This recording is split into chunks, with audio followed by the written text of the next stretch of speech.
Hello, everyone. I'm so happy to see you. You light up my life, and I hope that I bring a little bit of light to your life as well. I know that many people are dissatisfied with a lot of the mainstream medical professionals right now, and it's totally understandable. But there are also many amazing doctors that are practicing outside of the conventional box to bring health and healing to the masses. And my guest today does exactly that. So I want you to listen in on my conversation with Dr. Maya Shetreat, and I'll speak to you again at the end. Welcome to Andrea Beeman Speaks Out. This is where you get access to uncensored, holistic, and alternative healing wisdom to support your body, mind, and spirit, and help you live a happier and more vibrant life while you're living on planet Earth in a perfectly designed human body. And you get it all without any bullcrap or nonsense. Let's dive into today's episode. Thank you for joining us today, Dr. Maya. How are you doing? I'm great. I'm happy because spring is here in New York City, and so I get to do all my foraging and herbalism. Oh, very nice. I'm an herbalist too. I go into Central Park every day, and I love seeing all the little sprouts, the garlic mustard coming up, the violet leaves. There's medicine everywhere. Yeah, absolutely. Today I am making strawberry knotweed pie. So I will be posting about it on Instagram, and you can see how it comes out, and I will share my recipe if it's good. Oh my gosh, I'm sure it's going to be delicious. Are you using Japanese knotweed with strawberries? Yes. Oh, you are fabulous. So apparently Japanese knotweed has a very similar taste in its stems around this time of year to rhubarb. So it has that tart, sour taste. And of course, Japanese knotweed is so medicinal. It's an invasive, and a lot of people anyway pull it up or try to get rid of it. So this is a way to use the stem, and then the root is used for invasive illnesses like Lyme, like COVID, like cancer. It can be a good herbal remedy that can help those kinds of invasive illnesses. I love that. I used the knotweed when I was in my Lyme journey. It helped bring my brain back online. Yeah, absolutely. And it actually is very rich in resveratrol, among many other kinds of compounds. And we know, a lot of us know about the resveratrol benefits from red wine and things like that being good for the brain, among other things. And so this is actually a very rich, potent source of resveratrol. Oh, that's awesome. Now, you speak about the brain, and you're doing amazing work in the world, and you actually began your practice as an integrative neurologist. And what inspired you to shift your practice toward more natural medicines? Well, I wouldn't say I shifted. I would say I kind of came out the gate this way. And I didn't really realize it though. So I first went to work in a mainstream multi-specialty practice and started their pediatric neurology section. And you can imagine as I started, recommending things like echinacea. And at the time, I want to tell you, omega-3 fatty acids, vitamin D was a controversial supplement at that time. Wow. I got a lot, probiotics. Oh my gosh.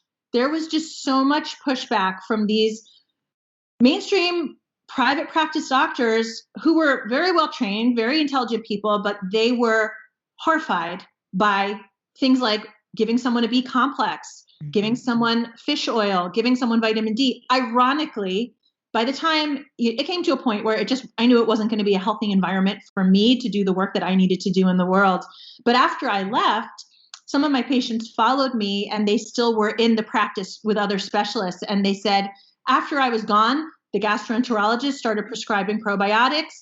The pediatrician started prescribing omega-3s and vitamin D. And of course, vitamin D became very mainstream after that. But, sometimes being the pioneer is not the simplest. No, because you have to forge the path. It's like you're breaking ground as a pioneer. And so the other people can follow in your path. Well, and in medicine is very conservative. It doesn't always feel that way because it can be very invasive and aggressive also, but it can be very conservative. And, doctors really believe in kind of the standard of practice, and they're always kind of looking to what's being what's the mainstream approach basically within medicine? And so when you start bringing in new ideas, first of all, it can inspire fear. Like, what is this person doing? Is it legitimate? I didn't learn about this in my training, and nothing that happens after you leave your training is really legitimate for a lot of doctors. But in addition to that, it's very threatening. In the same way that a lot of people will say, well, they go to the doctor and try to tell them about what they've discovered in their own research, and they get shut down. That same kind of shutting down happens, I think, often for the same reason. Many people are like this. This isn't just doctors, but particularly with doctors, it's this feeling of like, I've done all this training, I've done all this work, I'm the expert in this. Don't interfere with that, idea of myself. I don't want to feel like I'm less than. I believe that that's a big part of the misstep with modern medicine, is the amount of ego that is there. This is the way, and this is the way that I learned in the medical school, and this is what the pharmaceutical industry is, because they're feeding the med schools. And I feel like you have an earth-based terrain, right? You're dealing with earth stuff, and it's more like, I'm not going to say magical, although I'm going to say magical. It's magical and intuitive, and there's a deeper connection to the other humans, as opposed to, this is the way, I'm the highway, you follow me. Have you found in your practice, there's a lot that's intuition based? I think there's a lot of science underlying the kind of things that I talk about. In fact, I know there's a lot of science, and there's also a sense of being willing to be open-minded, which is not everybody's cup of tea. I mean, that's true among all professions. And then there is that sense of intuition and inner knowing and what's beyond the linear. I mean, I think in medicine and in general, but speaking to medicine in particular, we're very linear, we're very concrete, we need to see it with our own eyes, we need to prove it. There's a real, a sense of excluding the idea that as doctors or scientists, intuition plays a really important role. I mean, yes, you can prove things, and that's important, but to know to get the first epiphany of what to do, or to think about a new idea that could help a person that's been through already seen a lot of other people, a lot of other doctors, and they still need help, that requires a sense of intuition, for one thing. Beyond that, too, I think it's really stepping outside of the idea that everything has to be linear and concrete, and that if we haven't proved it yet, it can't be true. So you spoke about vitamin D. And vitamin D, I mean, it was controversial, and then it was widely accepted, or more accepted, and now it's controversial once again. What the heck is going on? It's a little more controversial for many reasons now, but the reason it's controversial for me is that we've kind of associated vitamin D with the value of the sun. So we say, yeah, like, I'm going outside to get my vitamin D. Okay, sure, you're going to get your vitamin D when you're out in the sun. But at the same time, the sun actually has a huge spectrum of light.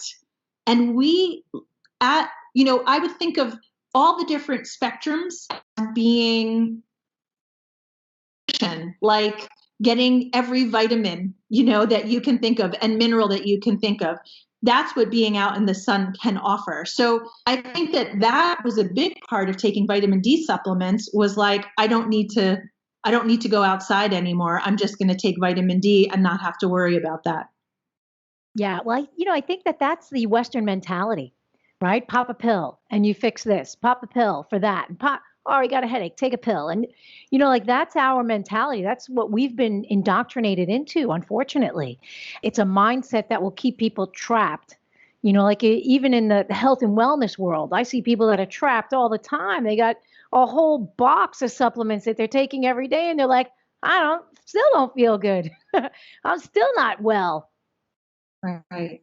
It's very true. And I think it's because, and this is why I practice terrain medicine, this approach, which isn't just medicine for doctors to practice. It's a way of seeing health.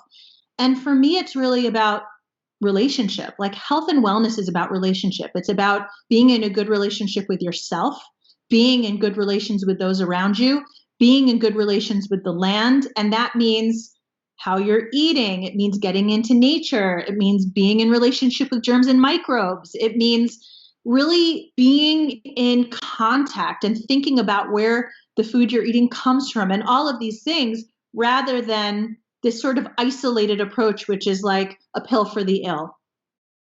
Yeah, that's a great way to look at it, a pill for the ill. So you also incorporate deeper emotional and spiritual work into your practice. So what does that look like? Like for the average person, what does that look like?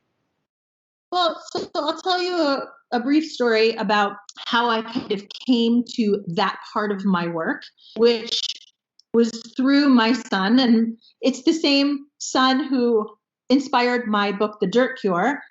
Later, he actually got sick again when we had mold in our apartment and we had to move out. We gutted the whole area where there was mold. We got rid of all our upholstery. We got rid of all of the mattresses, cleaned everything. I mean, we had people with toothbrushes literally cleaning like, the frames of the door, like nothing was left. It was tested. We came back 2 weeks later, he had a seizure, his first and thankfully only seizure, in the same bathroom that was the epicenter of the mold. But the mold was gone. There was no mold there. And it had been gutted down to the studs. Okay. So I remember that moment. I mean, he was a little guy. Now he's like a big, healthy teenager. He's the tallest person in the family. But I remember holding his little body at that time. And I just knew in that moment that we were doing all the things. I, in fact, was the pediatric neurologist, the only integrative clinical pediatric neurologist in the world really practicing in this way, that probably people would have sent him to me, right? I was seeing people from all over the world and I felt like I know what I'm doing. I've got the food, the mind body, the herbal, all the things. In that moment, I knew that there was something more about his energy body or his spiritual well-being that was being affected in this space. And I just knew with all my heart and soul that I did not yet have the tools to help him and that I had to discover them. I had to go on the journey to find them. I mean, don't get in the way of the mama bear, right? So, and that really took me on a journey into thinking about what kind of vocabulary do we really have around emotional well-being and energetic well-being and spiritual well-being in health. Because it's very clear to me, and it became very clear to me even in my practice, that people are holding a lot of things inside of themselves. And, it took me on this whole journey to working with indigenous healers, learning with curanderos and curanderas, and studying with African healers, and actually going back into my own lineage. My family is from Morocco and Amazigh. And so I had these opportunities to look into all of these traditional ways of knowing. And of course, physical, emotional, spiritual is very much honored in those cultures, but not so much in Western culture. And so I wanted to create a vocabulary because, people who hold grief in their bodies can actually manifest real physical illness. It's not like, oh, this is in your head. It's not that kind of thing. It's actually real physical illness. And in Ayurvedic medicine and Chinese medicine, there's actually a whole correlation. They have a whole chart of the organ system, the emotion, the time of day, the season, all connected so that we can see, like if you have a lot of liver stress, you might be really ragey. You might be really angry a lot. If you have a lot of lung issues, which is what my son had, you might have grief, right? And so there's a way of going deeper, really looking at those things and asking those questions, and also making it okay to ask those questions and to be feeling those feelings. I think that somewhere along the way, and I forget where I read this, but somewhere along the way of the medicine, so to speak, I think it was 14th century or 15th century, the church said, we'll take the spirit, and the rise of the Western medicine said, well, okay, we'll take the body. And they separated these two. But the truth is you can never separate them. right? Body, mind, and spirit. I mean, doctors like you that are intuitive, you have the know-how or the mama bear energy, right? That I have to go deeper into this. I think that that is the wave of healthcare of the future, that it's not compartmentalized. That we have to start to look at the whole human, right, on multiple levels rather than just a physical blood test and a cell that looks like this. Well, absolutely. I mean, I teach about actually in my certification, I teach about the witch hunts, the European witch hunts, which is exactly that period of what you're describing. And it was a very complex time. There's a lot that happened then. It was really the birth of modern science, all based in the torture of, you know, supposed witches, but also nature. This idea of we're going to torture nature to get the secrets out of her. That was like Descartes and Bacon. And actually, many of the people like I read in college as being like the great minds of history. But, it did create this setting of exactly what you said, this real separation from nature, this real separation from rhythms of the earth, these separations from body, mind, spirit, all of those things that you're talking about. For the people that don't know, how does reconnecting back to the earth support the human being on their journey? Well, this is actually, I can answer it simply, but obviously it's a very, very, very complex answer. I mean, just first understanding that we have all these cycles in our body. We are connected to the earth no matter what. So this isn't something you can be disconnected from. But the ways that we approach it and embrace it can influence our health in really profound ways. And an example that I'll use that I think is just a simple, good example is something called forest bathing, which is based in a Japanese practice that's just a part of their culture called Shinrin-yoku. And what it is it's immersing yourself in the beauty of the forest on a regular basis. And I remember actually talking to a person from Japan when I first learned about it and got so excited. And I said, oh, yes, this. And they looked at me like I was so foolish. I was like, yeah, like, why are you talking about it like it's special? It's just a thing we do. Like, so basic, right? It's immersing yourself in the forest. Well, because it's so common there, the doctors have measured the kinds of benefits that people have. And so I'll just kind of knock off a few of them. People have better executive function. They have better memory. They have better focus and attention. They sleep better. They feel subjectively happier. They feel less stressed. Their cortisol levels, stress hormones, are lower. Their anti-cancer proteins are increased. Their natural killer cells, which is their non-specific immunity, are increased. So just this experience of immersing yourself in the forest, and we could talk about all the reasons why walking in the forest or being in the forest in a peaceful way could promote all those things. But just by doing that, you can fight cancer. You can lower your stress levels. You'll sleep at, right? I mean, what do we have? What treatment do we have that can offer that wide array of benefits? And plus, walking in the forest is actually a wonderful experience. So it's really a win-win.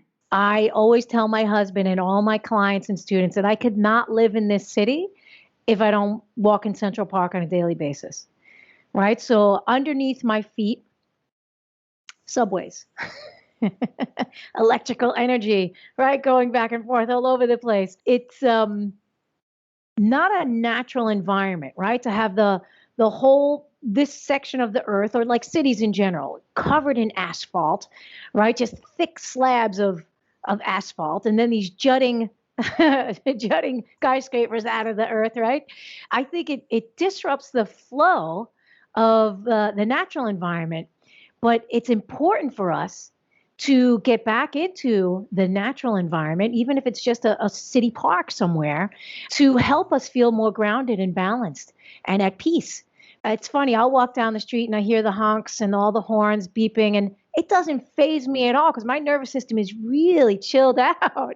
And it's a combination of all the stuff that I do, the walks in the park, the meditation, the eating well. I think that if more people spent time in the parks and in nature, it would help their nervous system. It would help them really start to relax a little bit. Absolutely. And I think, I wouldn't say it's just a city park. I mean, remember that nature is alive, and many people believe is conscious. So when you go and build that relationship, it is a relationship, and there's a give and a take. You show up and nature shows up for you.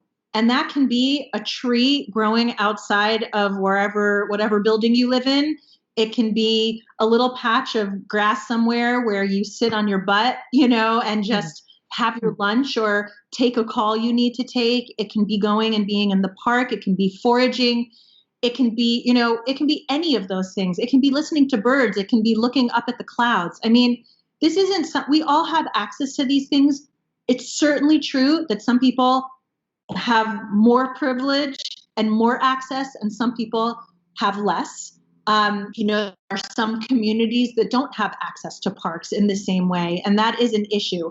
But all things considered, we do all have some access to parks, and it's really important to prioritize those little moments. I think even the little moments matter because you're building a relationship and creating this intimacy with the natural world. And that is like, you take one step to them, they take one step to you.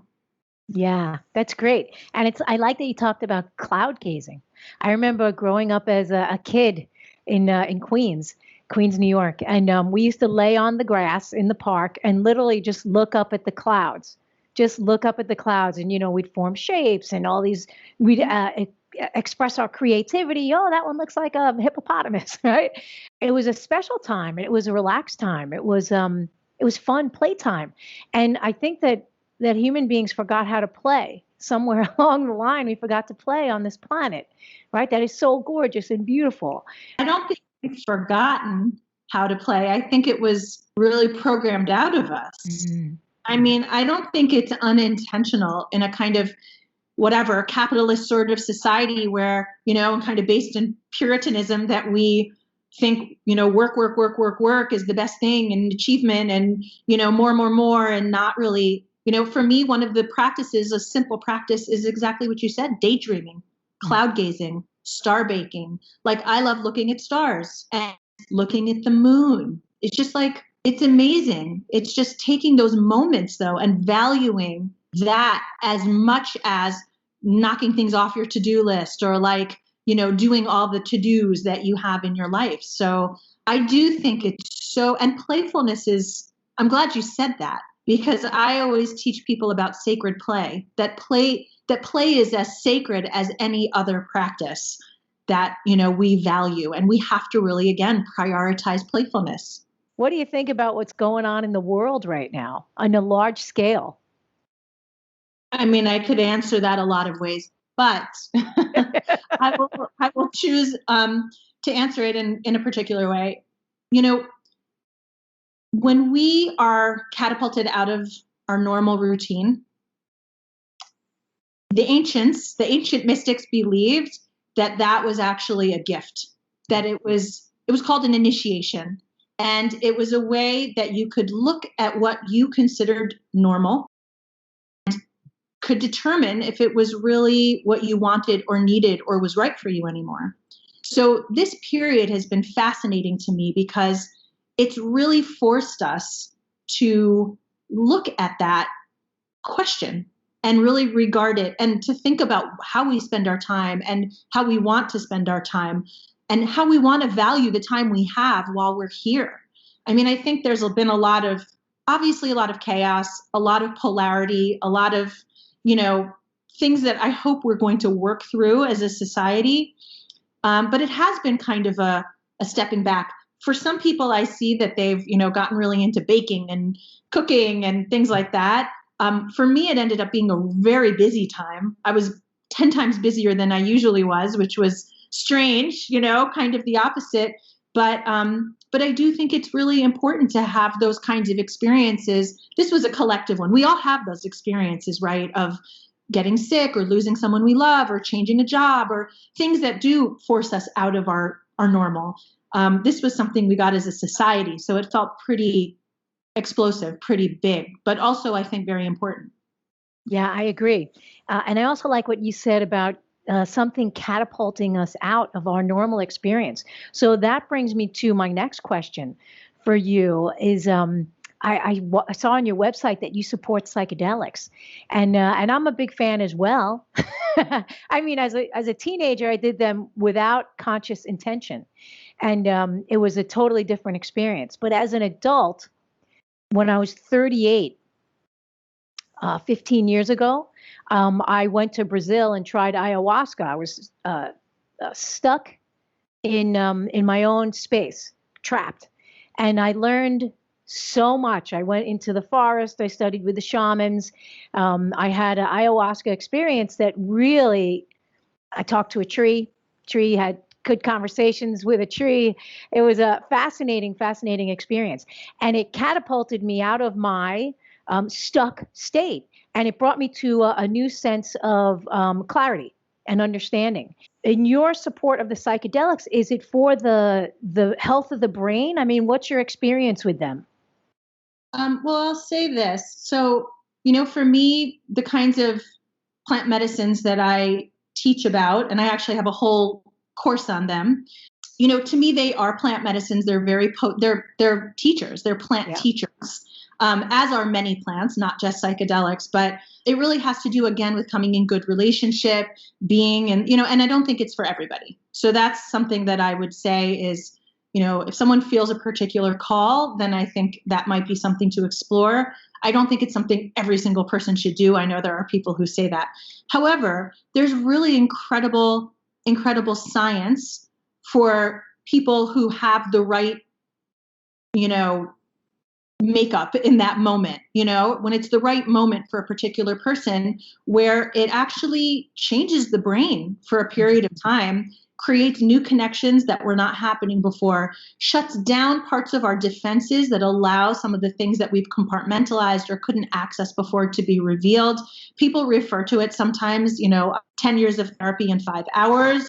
You can imagine that not everybody has an experience that's a whole lot of fun. When that, or if you're having that kind of experience, it's not always going to be, I talked to a tree and had a great conversation. It can be pretty intense and pretty deep. And so for me, it is very much something sacred. And it is something you have to prepare for and debrief after and integrate. So I actually coach people through those experiences, people who are microdosing, people who are doing more intensive experiences. I actually coach them through the entire process because, we put a lot of stock into experiences that feel like they have fireworks and, thunderbolts and lightning. But actually, in many ways, the most important part is the preparation and the integration because, these medicines are incredible in their way, but they just open the window or the door, and then we have to decide how we're going to integrate it and change our lives and have the courage to do that. Yeah, so that's very interesting. I have a friend who was doing ayahuasca almost weekly, and I didn't understand why she was doing it so often. And the conclusion that I came to was because she has not been able to apply or integrate the information. She was doing it here in New York City, right, in like somebody's apartment. And when I did it, it was in with shamans. I had a relationship with the plant. It was before and after. We talked in these talking circles. It was a completely different experience. I think that what you're doing is amazing work, right? So you're the guide. You're the guide for somebody having this experience and going through the experience and what is the experience and how do I integrate it and because we could all go out and get high, so to speak, but what do you do? What do you do with the information? How do you apply it to your life so that it makes a difference, right? Because we're drawn to something for a reason, right? And then we need to apply it. So I like that you're doing that. I'm going to send some people your way, sister. Well, and I should also say, just since we're talking about it, that there's a lot of decriminalization going on because in some places it's been what we call decriminalized, which means not necessarily legal, but lowest priority as far as people, being subject to prosecution or something like that. But that's not true everywhere. So, anyone who's considering doing this has to be aware of those kinds of rules and laws. And they also have to be aware of again, as you say, the kinds of guides they're working with and the kinds of groups or places they're traveling to or any of those kinds of things. And for me, I will say this, there are a lot of ways to have that kind of transformation. I am definitely in support of this being decriminalized for the people who could benefit from it. But there's many, many, many ways to have relationships with these plants and other kinds of plants and experiences that can open things up. Breath work isn't one of them. As an example, sensory deprivation. Like there's a lot of ways to do it. And if you have a good guide, you can still have those kinds of transformations without necessarily always doing the psychedelic experience. So there's a lot of options. And, I think we really need to explore what makes the most sense for any one person at that time. Yeah. And I love that you said that there's a lot of options, because there are a lot of options, except they haven't been accepted by the mainstream. Right. So this is where the work that you're doing in the world is really important, because you're putting it out there, right? For the people here, try this, try that. Don't be afraid to try something else, except besides all the stuff that you've been force-fed by, let's call them the powers that be, the people in charge, right? The guys or the gals, the money, follow the money.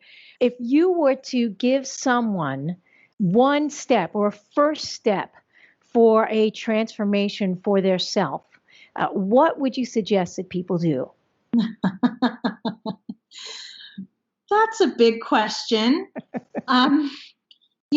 Here's what I would say. I mean, this is part of why I created my certification course in the Terrain Institute, and I do all these kinds of ceremonies for free, actually, and trainings, is so that people can find the right route for them. I really do try to offer it in all of the things that I put forth, because I think different things work and resonate for different people. But the foundational point goes back to being in relationship. And I think being in good relationship with yourself is really the beginning. And if you have that intention and you set that intention and you start to actually listen to yourself, that means listening to voices in your body and in your, mind and in your heart that might not be saying things that bring you along the mainstream path, or that will please everybody else, or that, are exactly what you thought or planned, but really starting to listen to your inner voice, which is the primary number one thing that I teach people and train people in, then that's how you are going to be able to move forward, because you have this really important feeling, in your body, and because your intuition is activated, what kinds of things are calling to you, and you start to trust that. And that's the most important thing, because, the universe, or however your guides, or however you want to talk about it, they're always giving you cosmic breadcrumbs. They're always right there in front of you. So when you start to recognize them and trust them, which is really trusting yourself first, then you're going to start to know, this is calling me. Like people who are running to go to Peru or Brazil or Ecuador, or wherever, to do certain medicines and think that's going to be the answer for them. Sometimes that's true. And sometimes it's like, oh, I heard about this, I'm just going to go do it. Maybe that will help me. But maybe they didn't have to do that whole thing. Maybe they didn't have to go that whole route. Maybe there's something right here, right in front of them right now that could change everything. So for me, I think that's the most foundational piece, is to start to really trust yourself and start feeling in your body and your mind and your heart what your yeses are. Recognize those synchronicities and those cosmic breadcrumbs. I love that. So the cosmic breadcrumb trail, where can people find that little trail to get to you? By listening to this podcast. No. So they can come to my website, which is just drmaya.com. And all of the things that I offer are there. If they come onto my email list, I do free ceremonies. I'm doing one around Mother's Day on remothering. So we do these ceremonies. We have thousands of people coming together. It's really beautiful, really potent. And then Instagram is another place. I'm always in my stories and posting there. And I'm about to start like a new thing on herbs. So we'll see. how that goes. And yeah, those are probably the two best places to find me. Well, I hope that people follow the breadcrumbs because they're delicious. And I want to thank you for your time and your energy and everything that you're doing in the world. I think that you are one of the doctors that people need to follow these days, especially your breadcrumb trail to find who they are. I think that's a huge, huge opportunity for people to live a better life on the planet. So thank you for your time and your energy, Dr. Maya. Well, thank you. And the appreciation is entirely mutual. So what did you think of Dr. Maya?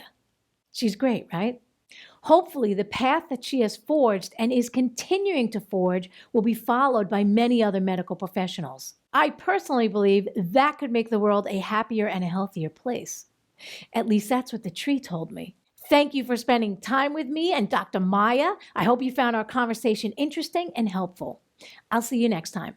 Bye, everybody. Big thanks and a whole lot of love for tuning in today.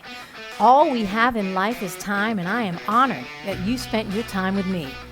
If you are inspired and want to learn more, head on over to www.andreabeeman.com and sign up to receive updates about reclaiming your health and your happiness in the most delicious and easy ways.